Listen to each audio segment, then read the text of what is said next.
Happy Friday, everybody. It's Chamber Check-In time. And today I'm with Chris Davis, Communications Manager for the Women's and Children's Alliance. Hi, Chris. Hi, Paul. I'm so glad to have you here and get to learn more about the WCA. But first, let me thank our sponsor. We have a great sponsor for the month of March for our Chamber Check-ins, Alaska Airlines. So thank you, Alaska Airlines, for your partnership. You know, everybody, Alaska Airlines has been providing essential air service to its guests and freight services for a long time here in the Treasure Valley. And recently they announced a couple new direct flights and elevated their service for our community, one to Chicago O'Hare, one to Austin, Texas. So thanks, Alaska Airlines, for that continued partnership and investment in our community. So, Chris, Women's Children's Alliance, tell us a little bit about your role, and then we'll get into what the WCA's mission is. Well, I have a very fun job. I love my job. I've been with the WCA for actually almost 8 years next week. So I get to, well, when the world isn't sick, I get to interact with lots of people in the community. We've been doing that virtually now, but I oversee the marketing, communications, advertising, media relations, and then the outreach and prevention teams.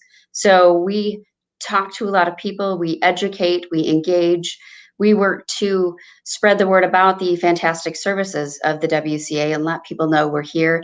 But we also work to educate the community about the dynamics of domestic abuse and sexual assault. We work with kids in the schools to talk about boundaries and healthy relationships and communication. We go out to businesses and talk about what does domestic violence look like in the workplace? How can you support coworkers? How can you develop a domestic violence policy? We go out to church groups and talk about how can you support, people in your parish and your groups within. So we'll pretty much go anywhere. And I've been to motorcycle rallies and social security offices and you name it. I feel like I've kind of been there, handing out shoe cards and connecting. And our goal is that if we can plant a seed with one person each day, we've done something to start a conversation and change our community. So it's a very rewarding and worthwhile job.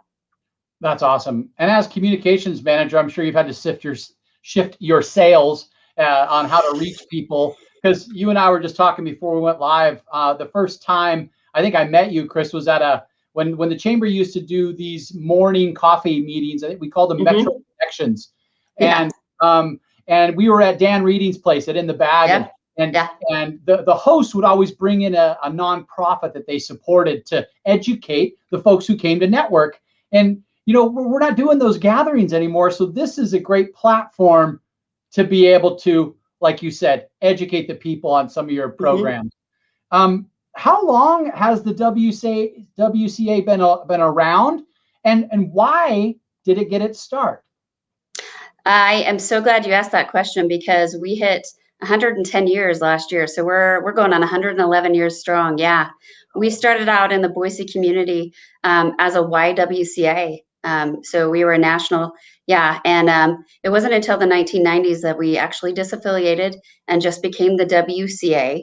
And the local, our board of directors and our leadership at the time did that for a couple of very important reasons, because they felt that the national charter and rules just didn't allow the organization to really meet the needs of our local community at the time.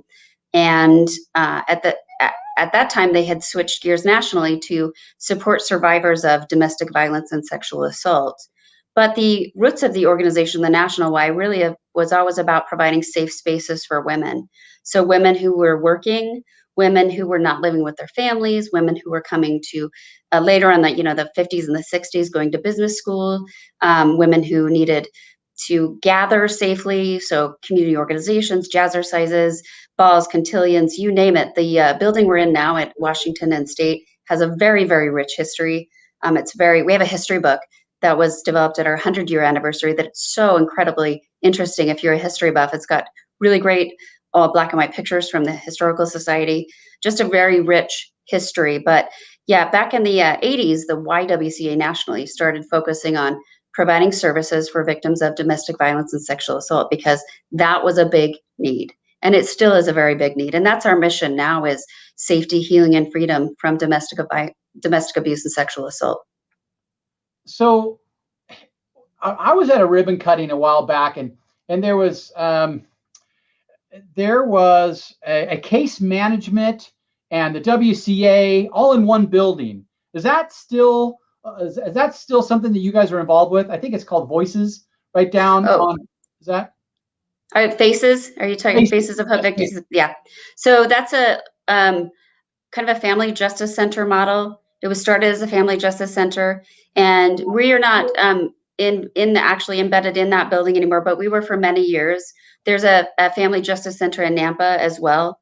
So you go to the Faces Family Justice Center, and you're going to find initial emergent services. They have you can get forensics exams there. They've got the CARES program there. They have detectives there. They've all got great services there if something happens. So if there's an assault or something like that of that nature, they also refer to us and we refer to them. We are a community-based program. That's really the big difference that we try to communicate to folks. We are not connected to any law enforcement. We partner and we really try to have good relationships. So if someone does want to report a crime, we can support them in that. If there's a sexual assault, for example, we can inform someone of their options. We can connect them with Faces of Hope Victim Center so they can get their forensic exam or they can go to the hospital. But we're not connected with any law enforcement or anything like that. So that's really the biggest difference is we're not a systemic related or organization. We're a community-based organization. Gotcha. Well, I appreciate you explaining that to me. And see, this is why we do this, right? We educate our people. You know, one of the what other things that you guys do? Like, do you do events, and how do people volunteer? How do people get involved? Tell me more about that. Well, I would say the biggest thing that anybody could ever do is go to our website, because we try to keep that updated with any upcoming events. And a lot of those, honestly, are happening virtually, as with this right here, and anybody else knows. We do have our Tribute to Women and Industry event coming up on April 15th, and that's been happening for almost 30 years now, where we honor women in our community who are rising up and being great leaders in their individual industries and the companies who support them. So that's April 15th. You can find out information. We have a lot of virtual learning events. We go live on Facebook every Monday. We have virtual educational presentations about breaking the cycle of violence and some of those things. So WCABoise.org, you can find out about volunteering, donating, and our services. Okay. So it's Women's History Month right now. So what types of things are you coordinating along with March and Women's History Month? Well, we have weekly emails that go out that educate folks, and that's something we did No More Week, and on that we had some educational events, virtual educational events.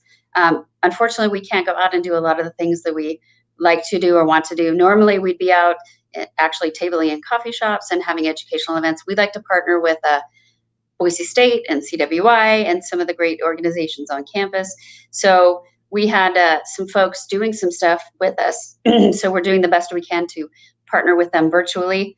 But a lot of that is virtual education. So again, you can find out about those things on our website, wcaboise.org. Okay. And today you're sitting somewhere new, and you told me a little bit about some podcasting that you're doing in partnership with, what'd you say, Auction Frogs? I am. I'm sitting actually this is a beautiful office. I might just come hang out here more often. Yeah, the folks at Auction Frogs, Christy Saucerman and Corey Michaels, have really been generous, and they have partnered with us.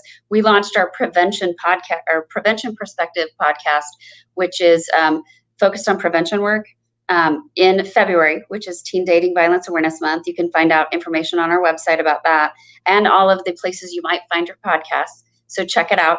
But we are preparing today. We're doing 4 hours of recording podcasts with some special guests and our staff. 4 hours. So I'm coming to you from the Auction Frog studio. It's a lovely place, lovely people. But we are getting ready to launch our What Compassion Accomplishes podcast. So it's going to be all things WCA, all things about domestic abuse, sexual assault, how to support someone, learning about all of the things that that encompasses, the great people in our community, but also outside of our community, because we have embraced a virtual world.